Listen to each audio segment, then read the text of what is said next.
Hi, welcome to the Talking Tavern. I'm Ben, and in my inaugural video, I'm joined by Clay. You may know him as the host of Terminally Nerdy, which is a series of video logs on YouTube that provides all things nerdy, including reviews of video games, in-game streams and advice, reviews and opinions on tabletop gaming. He recently announced that his channel is going to increase its focus on RPG-related material. Clay, welcome to the show, and thank you for being my first guest. Thanks for picking me, man. How are you, sir? It's early. I've been up for 3 hours. I'm all right, actually. I've got a lot of stuff to do today. Okay.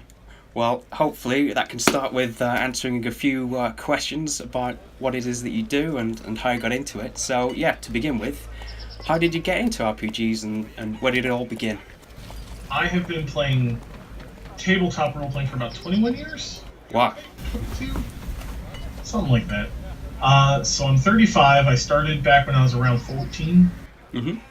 And the funny story with that is, so I started playing Magic the Gathering when I was a kid. Right. And my mother would take me to a comic store, because we didn't really have, like, dedicated game stores down here at the time. Mm-hmm. Back then in, like, 93.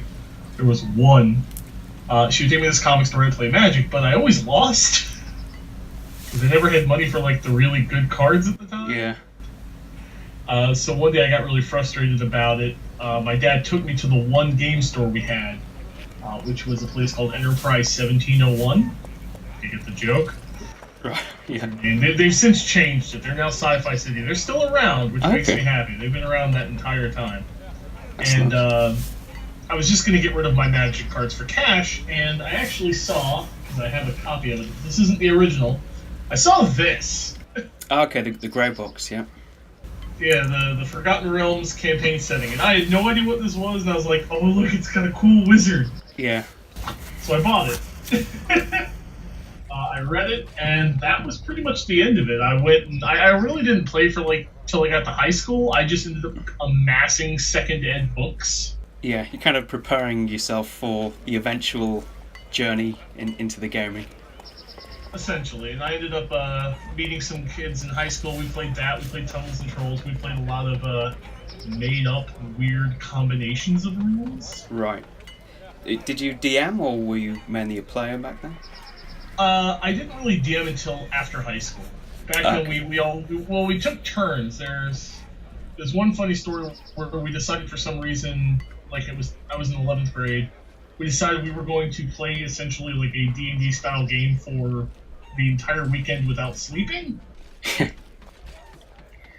were rotating DMs, so it got to my turn. I had been awake at this point for about 32 hours. Right. I am not functionally cognizant properly. And somehow the adventure ended up involving a sorting hat and a talking pizza.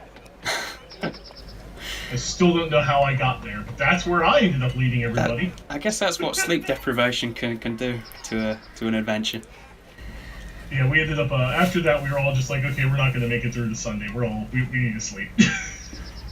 So I guess through the years, sort of since then, you've played different editions of the game and other games as well, as can clearly be demonstrated by the amount of source books that you've got over there on your right.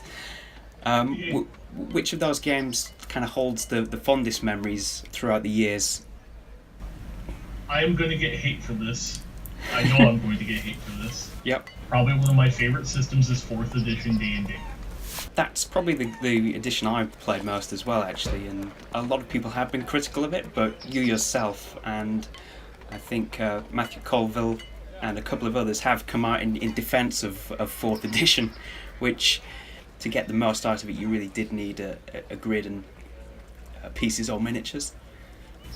Yeah, I heard a lot of people didn't like the gridded combat. A lot of people didn't like it took a lot of cues from MMOs and video games with like cooldown systems, with the dailies and the encounters. Yeah. Some people complained that the classes do feel kind of samey, which they do. Mm-hmm.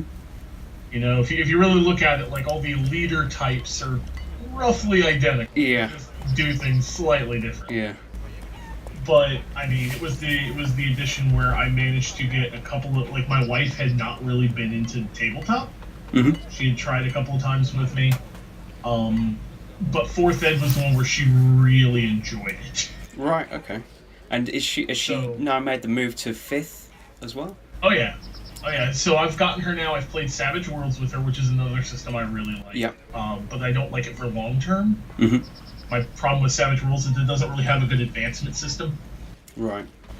Like, you start off here, and then you kind of you don't really go anywhere. Yeah. So there's less reward for the players, I guess. Yeah, which they discovered when they got their first, like, level up, which it doesn't use levels. It uses you spend XP like a currency, and they're like, I can only get like one thing. That's kind of boring. Yeah. But for quick games, it's good. But no, she actually really likes fifth ed, and I really like fifth ed. But fourth is, like, I've played second, I've played third, fourth, fifth. I've played some of the White Wolf stuff, Exalted. I've played Savage Worlds. I know how to run, but I've never run it. I know how to run Mage, Hunter of the Reckoning, Shadowrun. I've played Rifts, GURPS, Pathfinder. How do you find the time to learn all these systems? Is it just that you get better at doing it the more systems that you come in contact with? So I have now, and I use this when I actually go to job interviews. Early enough, you always hear somebody say, "I learn really quickly." Yeah. I really, really learn really quickly. I don't know why, but I'm capable of grasping rule sets very, very rapidly. Yeah. We've touched on 5th edition, which is, I mean, Wizards don't release the figures or anything, but it does appear to be a very popular edition of the game. And they've recently said that there's no plans, at the minute at least, for a 6th edition. Where do you see tabletop gaming and D&D, which is clearly the most popular tabletop game out there, going in the next 10 years, so? So I don't think Dungeons and Dragons or D&D or whatever you want to call it is ever going to go anywhere. I don't think its structure is really going to change very much. Mm-hmm. You know, when they did third ed, 15 years ago, something like that? The third ed came out in early 90s, early 2000s. Yeah. Like, that was, everything has been based on that. I mean, you have Pathfinder, which is basically a hack of third ed. Yeah. That's all Pathfinder is. 3.75 I've heard it described as. Yeah, that's a good description, actually, because what happened was 3.5 came out, and a lot of the changes that they made to spells like heal and haste and certain functions in third made a lot of people really mad. Yeah. And those guys said, I'm going to take the ball and go over there because you have the open gaming license, unless Pathfinder was born. Yeah. I don't know if they're going to make any drastic changes. Fifth Ed's in a really good spot. Mm-hmm. It takes a lot of ideas from a lot of different systems. Like, in third, they did, Wizards had their one magic missile and you were out. Yeah. But in fifth and partially in fourth, and then like games like Pathfinder, your cantrips is cast as much as you want. Yeah. And your first level spells are much more powerful, and I like the background system. I like a lot of stuff in fifth ed. It seemed like it pick and choose. Yeah. And they're not, different bits. They aren't oversaturating it by releasing too much stuff at once, I guess. The focus seems to be on the campaign adventures. They're really focused on the Adventure League and the storylines. I admit yesterday the Stream of Annihilation thing happened, and they announced this, the cult or however you want to pronounce that. Yeah. I personally I am over Forgotten Realms. Yeah. I've played in the Forgotten Realms since second ed. I'm good. I was hoping one of the smaller settings could get a bit time to shine, but maybe down the road, because they're not abandoning Fifth for a very long time. So yeah, and something that perhaps they dropped the ball with in fourth was the digital tools. They kind of made a start with it in fourth and then kind of gave up, it seemed. But in fifth now they're doing the is it D&D Beyond, the digital tools there. Do you see that perhaps expanding and that perhaps changing the game a little, or at least in how it's played? What I'd like to see is for them to create a virtual tabletop environment like Roll20. Mm-hmm. That's dedicated to that that's particular. dedicated to 5th edition, so that way people can load it up. They can, set up the characters. The character sheets are already pre-built. Roll20 is good, but it can get a little finicky at times, or a little flaky.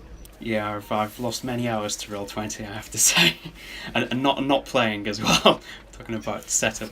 Yeah, I think I just set up my own actual play stream thing because my players wanted me to stream it, and I think setting it up in Roll20 took me something like 9-10 hours. Mm-hmm.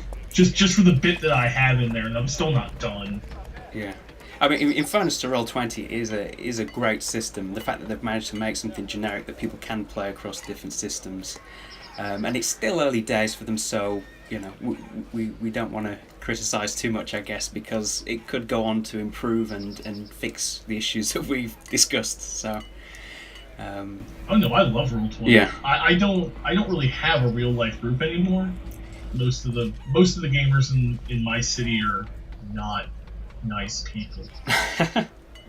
So the fact that I can even play online, I mean, I've got a game I play where there's a player in Canada, a player in Tennessee, a player in West Virginia. Our GM is in the Pacific Coast. Yeah. Do you think that these digital online tabletop environments can replace in-person role-playing? Do you find it as satisfying without rolling the physical dice, etc.? So for me, I'm a little different in that for me, I think I like role-playing for the stories that get told. Yeah. And the online systems allow me to tell stories in a much easier way, I guess you could say. I don't have to find storage space in my house for piles of minis or tokens. I don't have to remember to grab this huge backpack over here, stuff it with books this deep, and haul it somewhere. Yeah. It makes things a lot easier, and I think it can replace in person if you have webcams. Yeah. If you don't have a webcam, you can't really. You're just getting the voice and the voice inflection, but you don't get the expression. When one of us rolls a 20, when we have the webcams enabled, we're all like. Yeah, it adds the personality, doesn't it? And not only that, it can be confusing as to know who's talking. I guess if it's just 5 voices talking over each other. Yeah, actually, for us, we use Discord. We don't actually use Roll20 right for the voice. And there's an overlay for the system I use when I'm recording that actually puts the icons and the names from Discord with little lineups. Okay. So that's how I get around it. Well, while we're on the topic of these digital tools, VR is still kind of in its infancy, but that could perhaps expand the virtual table if everyone's got the VR headsets on and so on. Do you see that perhaps materializing in the next 5-10 years? 5-10 years, probably not. VR is still really expensive. Mm. Give it maybe 10-ish, maybe longer. Because the problem with VR is a combination of computing power and the expense of the headsets. I mean, the cheapest headset out there right now, I think, is somewhere that's still $600. Yeah. And it requires, a huge room if you're going to use the light boxes, which are what enable physical movement. Although that really you really wouldn't need that with tabletop VR. There's the you can just simulate people sitting around the table. Yeah, there is an Omni treadmill, I guess, as well. And that would be another. That